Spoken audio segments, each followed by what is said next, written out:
Thank you. And our next poet is Nathan Williams. Oh. Matthew. Yeah. Matthew, you know, we're going to have to talk about your handwriting and my reading ability. Is it your reading or his handwriting? It's you tell me what that second name is there. Did you say It Matthew? looks like Matthew.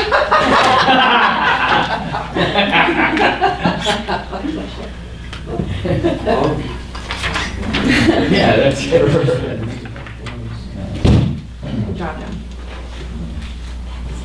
And I always do that to him too. I give the. I did it last time. I think so too, yeah. You think by now I know better. Well, Okay, thank you. Hello, everybody. So I'm gonna sing one song, mine. Today, I don't have a title for it. I actually didn't write it that long ago. But I'll play this and read a poem or two as well. Just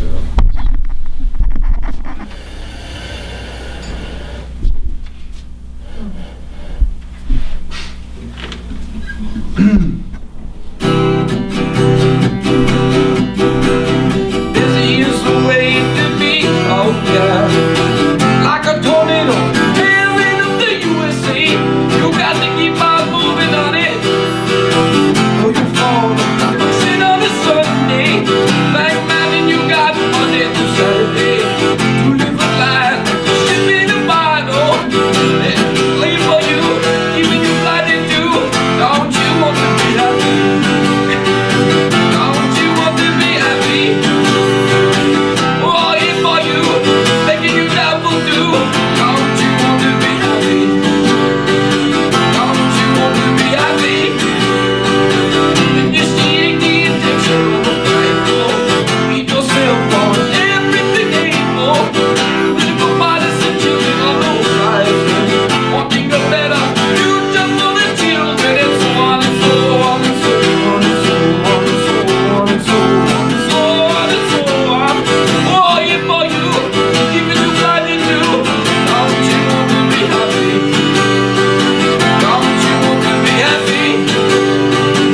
Oh, yeah, for you, making you double do. Don't you want to be happy? Don't you want to be happy? Don't you want to be happy?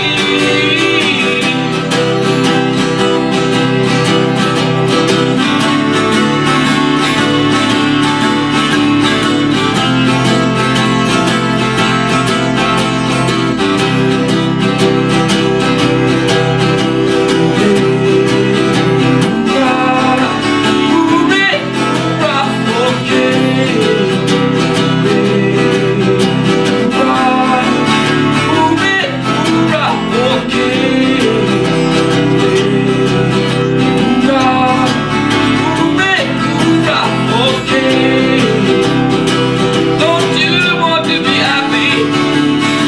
It's alright, don't you want to be happy? It's alright,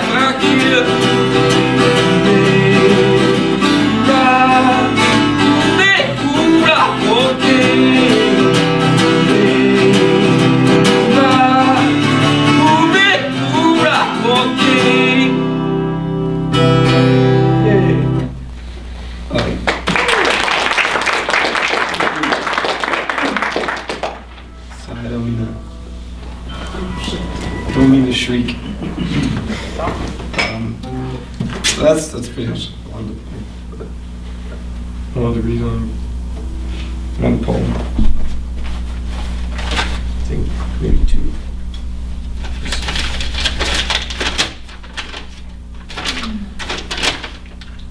Okay, this one I don't have a title for it either. Goes. I like to measure bending with ripping and success with the lack of it. But really, it doesn't make a hell of a lot of sense to me. So instead I measure bending with cracking and success with pain. Besides, that's how you can tell a bad stem from one you'd throw away next week, and God bless his soul. And you read these. This is all supposed to be one thing, but it's split in two. You see. Can't seem to pull yourself from life on a mirror. You're as thin as paper, easy to burn and to fold, fun to draw on and thrown away when you're old and brittle, just a wasted childhood dream, and you know it happens to the best of us all. Porcelain dolls on display catch your stare again, a collection well worth your eyes and your time, the greatest success of your life, and a thief in the night took your happiness and shattered it carelessly. And that's thank you.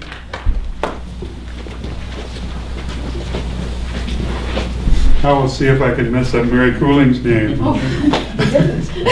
Mary?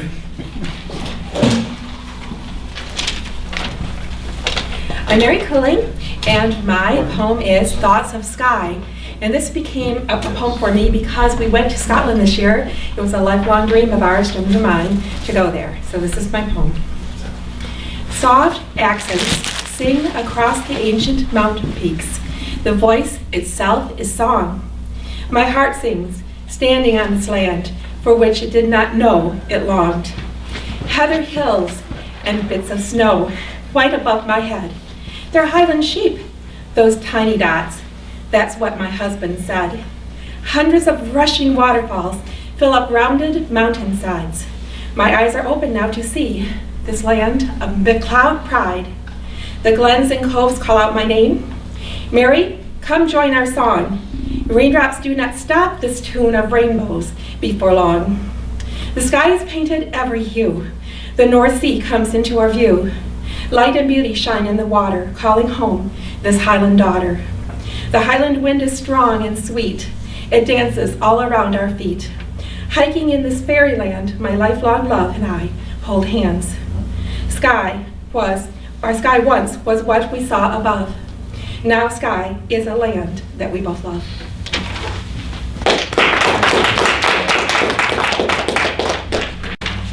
Jane? Thank you. Tell me what this name. Oh, You did a great job. I'd like to do a story for you tonight, and with your permission, and I haven't done this publicly, but I wish to do a story about friendship, about a mentor, about a man who gave me lifelong lessons. And I wish to speak for him in his voice, if you will allow. I was 18, a city, and never been in a city, grew up on a farm, took a job in inner city Washington, D.C. Never had I ever discussed, never had a conversation with a black person in my whole life. Grew up in a dairy area. Go to Washington, D.C., I'm lost, completely, utterly lost in this amazing, noisy, tumultuous city, and people talking voices and accents, and I cannot understand a word they say. Working in a place I've never seen before, a great warehouse, a young man completely lost and floundering, until a man named Arthur came to me. Arthur became my first black friend, my grandfather, if you will, and he gave me the rules of Arthur. Now, these rules of Arthur have stood me in such good stead, and I have taught others the rules of Arthur, how to survive. You see, in this giant warehouse where we work, Arthur comes to me and he said, "Young buck," he said, "what you doing?" And I said, "Nothing." He said, "Young buck," he said, "never, ever, ever say you got nothing to do." He said, "Get you a broom, a bucket, a clipboard, be carrying something, he said. Because when the boss comes by and finds you got nothing to do, he's gonna fire you. So the first rule of Arthur is look busy. Get a broom, a bucket, a clipboard. And then the second rule of Arthur is, he said, young buck, when the boss come by, don't never tell him you got nothing to do. He give you the worst job in the place, he said. That's why you got the broom in your hand, he said. And the third rule of Arthur was, he took me back to the wire room, and there's these, in this immense place, there's boxes of wire. He said, young buck, he said, now look here. You take the green, put it where the white was, take the white, put it where the blue was, take the blue, put it where the brown was, he says. When the boss man come by, you be working. You don't be doing nothing, but you be working, he said. And he was right. And then the final rule of Arthur was, if all that fails, hide. And these rules of Arthur, this man who took me in and showed me these rules. One day, I forgot the rules of Arthur, and the boss asked me what I was doing, and I told him nothing. And he took me out to the parking lot in the middle of this smog alert, and I was painting lines on the parking lot in this 100-degree heat. And Arthur come charging out of that. Young buck, he said, what you doing? I said, I'm painting lines in the parking lot. He said, when are you going to listen to Arthur? He said, but you didn't tell me you had nothing to do. I said, that's right. When are you going to listen to Arthur? He said. Well, you see, Arthur was my first friend, my first black friend, my grandfather, if you will. And the other day, I was working in the kitchen in the school, and I got all the dishes done, and I thought, what would Arthur do? I got a rag and started cleaning, you know? Even if it didn't need cleaning, I cleaned it. And I thought, Arthur, wherever you are, thank you. And I must point out that I sat down several years ago and told this story to a man who was a Black Panther in the 1960s. And when I got done telling him the rules of Arthur, he said, do you realize, he said, that rules of Arthur would be exactly how you would survive if you were a slave on a plantation, you see. Those would be the very means by which you, if you were in that condition, would get by. And I thought, isn't it interesting that the wisdom gained now comes to the generations, and we still can learn from each other. So wherever Arthur, my friend, is, I thank you, Arthur. One more story, if I could. One more story. I'd like to tell you about the last walk on Old River Farm. So come with me. So we get out of the car. There's a big sign in the field, and the field is covered with last year's corn, brown and flapping in the weeds. And a sign said, new homes are the future of America, $250,000. These homes could be yours. And as I walked through the field, I saw the plastic flapping and saw that this would be, of course, the first year in 100 there'd be no crops in this field. And I stood and looked about. I looked at the barn. The barn has a giant hole in it, like a fighter who's gone 3 or 4 rounds, hopes the bell's ringing. It's now stood for 100 years, leaning now with giant gaps and wind blowing through it. And as I walked out of the field, I went to the milk house. There on the floor of the milk house are old pieces of milk separator, the license from the milk license is on the wall where I first saw it as a teenage farmhand. There's a calendar on there from 1956, and a John Deere bee there on the picture is forever hauling a load of hay through a sunset. And this milk house, of course, was where I worked as a farmhand as a young man, and there all the pieces laying in parts on the floor. walking up the hill to the tool shed. I opened the door, and inside was an Ike jacket. The faded patches from the Big Red 1 Division now turned to brown, and there's a mouse living in the pocket of the Ike jacket. And scattered around the floor are pieces of tractor parts. And on the table is the owner's manual for a 1965 Chevy pickup truck stained with transmission fluid. And I laughed when I thought about it. He told me that he could put a 5-gallon bucket of gas in that car, in that truck, and drive it all week. And now, as I look overhead, there's parts to the old horse wagon, and all the sleigh parts are up there from when this was a horse-drawn farm. And all the pieces are up there. He told me when he retired he was going back to farming with horses.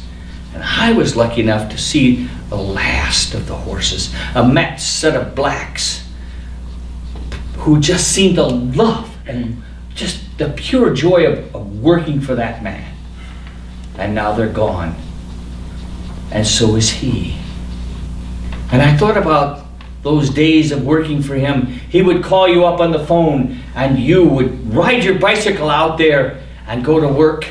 Oh, this man could work. You know, there was always one more round he could make on the field. When you threw the last of what you thought you could get no more bales up on that wagon, there was always one more round to make.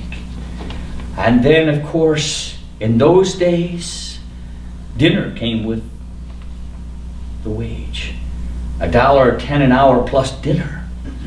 And at the end of the day, you would go up and stand on the back porch, wash your face in the sink, in the porcelain bowl, and go inside, and his mother would cook for you. She wouldn't eat with you. She'd stand behind you and fill your plate up. And if ever there was an empty spot, she'd fill it up. And if your glass of mint iced tea got empty, she'd fill it up. And you were duty bound to eat until you just foundered yourself, lest you offend her and not liking her cooking. And then when you'd eaten everything you could possibly eat, it was time for pie. and pie and ice cream until you've eaten and you're almost begging for mercy. And at the end of it, he says, he gets up and goes into the parlor and gets his billfold out.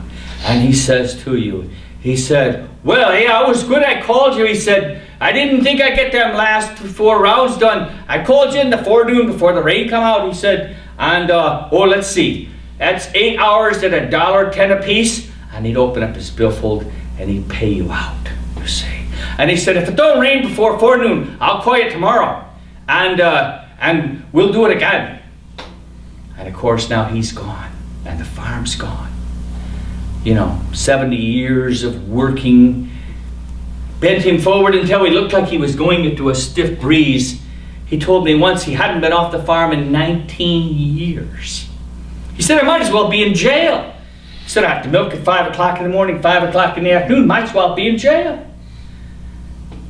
A friend of mine named Spittin' Fred, a local character, convinced him to go smelt dipping one time.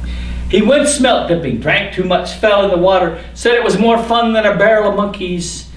First time in 19 years he'd been off the farm. But he's gone now. And the farm's gone now. And next week, the auctioneers will be here.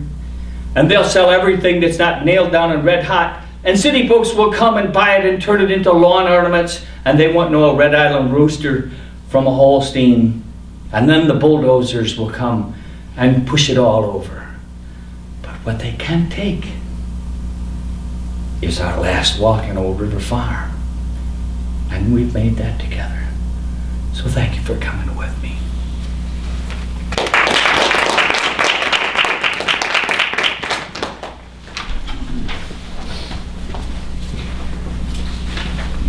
Rachel Branston. I knew it had to be you.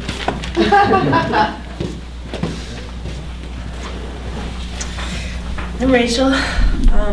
Like you, I'm not from here. I'm from New Jersey, and I'm up here going to Lake State. Well, Thanks. Yeah, I love the scenery up here too. It's pretty cool. What I brought tonight's not my best writing, but I wanted to bring something I hadn't read at other poetry readings. So,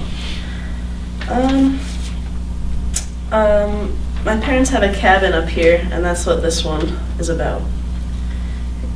Beyond the shore, past the trees, the departing sun pours down, bouncing upon Lake Michigan waters. The stalks of green wave back, and among the reeds, 2 sandhill cranes nip at the surface. The sky is a canvas, that of a painter so skilled in manipulating blue, purple, orange hues of cirrus into a depiction of fantasy. The sailboats, all fabric down, stand like skeletons before the gates of heaven. On the shore, before the reeds, behind the green cabin, a rocky ring's wooden offer bursts into flame, human laughter bursts out, and glass clinks.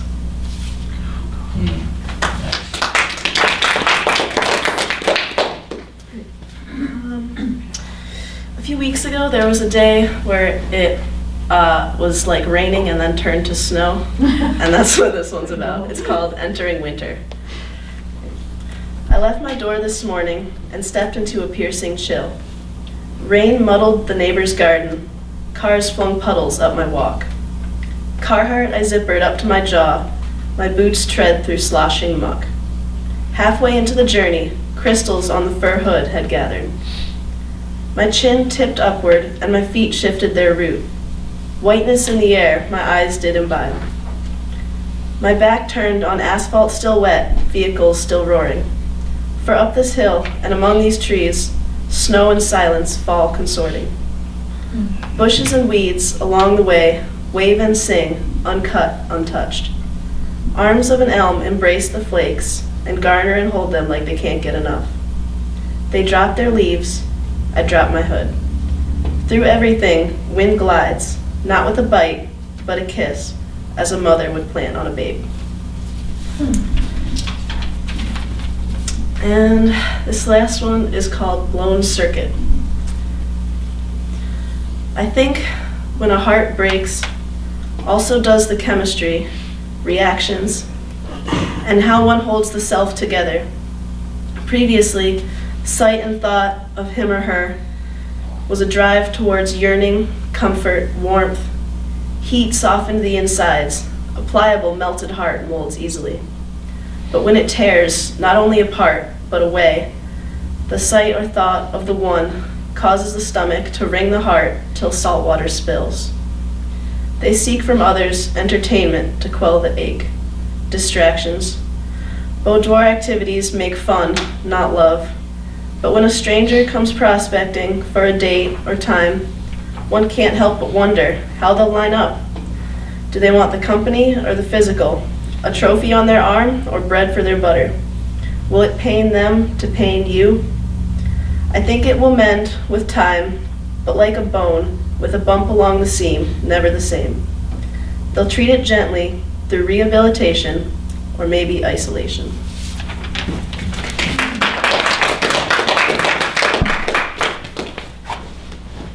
And our last poet is Aaron Fader.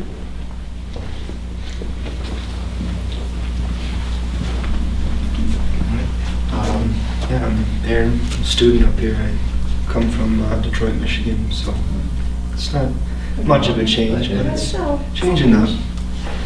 This first poem is called My Grandpa's Chair, and it's not about my grandpa.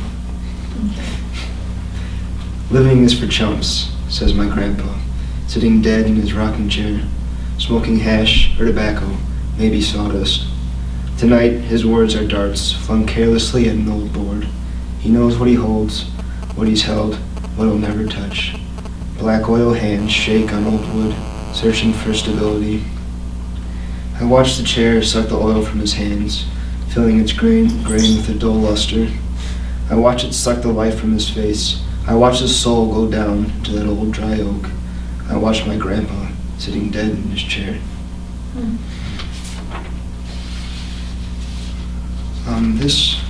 I just wrote this poem a couple of days ago. I don't know, it's basically just about, I don't know, I always wondered why people try so hard to destroy religion, even if they believe or they don't believe. I mean, I'm pretty ambiguous on that, but I don't know, it's just a strange thing, like how people rip people apart because of what car they drive or something like that. But anyways, this is a revision of another poem.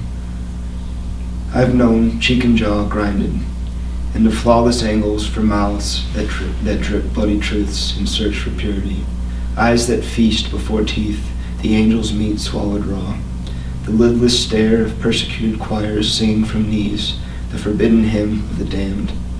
The voice of reason sits swaying the pillars of faith, the blooded nails cracked in dire ambition, wavering pools of gustatory knowledge welcome the splash of raining cherubs, outcast and naked, right.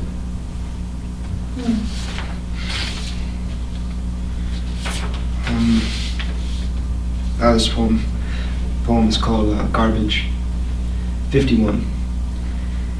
It brings me neither pleasure nor sense of duty as much as instinct. Too often do shoes have closed ties and soles, but some, like their shoes, have eyes and souls cracked and open to feel the breeze and gaze into apparent apathy. The scenery around could fill the canvas of any amateur, but appreciation for this art pays no attention to its framing.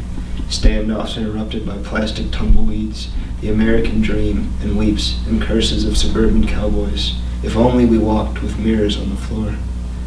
Evolution will not teach us to see through screens, perhaps if they litter the ground. 38. What makes it ugly is dispersion. Organized transference and systematic collection makes the whole feat worthwhile. Man is practiced in the art of piles, and such common masterpieces multiply. Paint combinations never imagined, thoughtless mosaics that no hand of reason has ever touched. Careless art may be litter, but we've lost hunger for this organized scenery. A child spreads broccoli across her plate, only to look up at her mother's shaking head. Another failed illusion. Monumental tether calling to be stacked, spades and shaking trucks try to make it seem smaller. We've spread our own far too thin, out of hand, onto grass, into shaking hearts.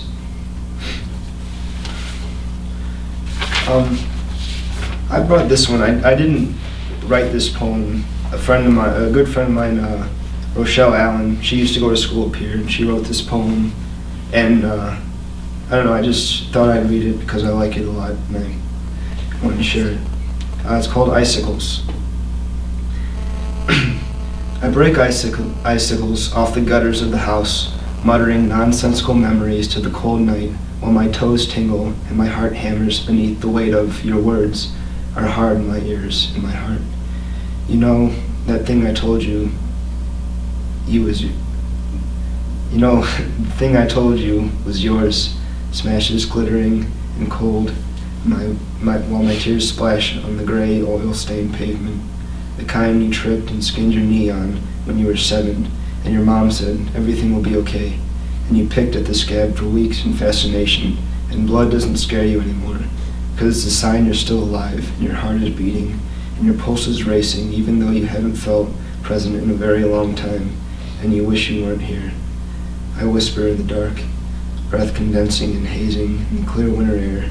The deck pops in protest, groans with years of ungratefulness, while I shove my gloved hands in my pockets and my memories back into the dark.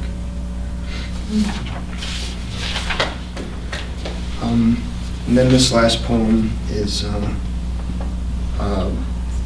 poem that got, this poem is called Fickle Songs. First dew of dawn brings a sister's lyric into the grasp of lax ears.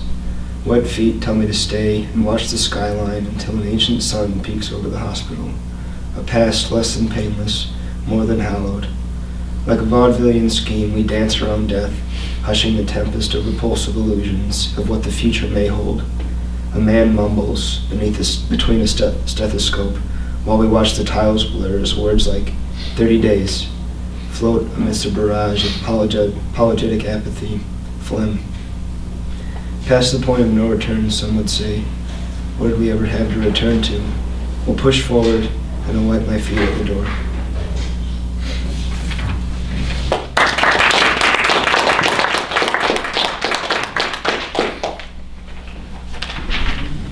Well, I'd like to thank all of you for coming out tonight, and I really enjoyed it. It's really good. You guys done good tonight.